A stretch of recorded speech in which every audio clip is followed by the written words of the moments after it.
من محمد ولی هستم شهروند جمهوری اسلامی افغانستان در سال 2008. Я таджик из провинции Баглан. Проживаю с семьей в Ахдате с 2008 года. У меня 11 детей, 8 девочек и 3 сыновей. Все старшие дети учатся в школе. Мой второй сын по президентской квоте сейчас учится в одном из столичных вузов. Когда в 2007 году в Баглане возобновились боевые действия, жить стало небезопасно. И мне с семьей пришлось покинуть родину.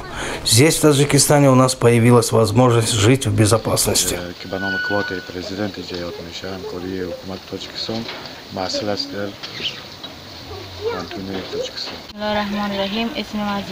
Я таджичка из Кабула.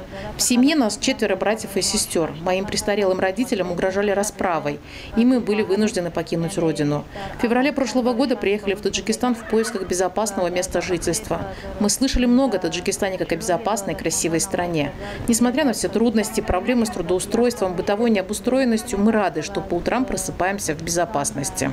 متوجه شدم در شهر تاجیکستان و چون شنیده بودم که تاجیکستان یک کشور امن است برای همه.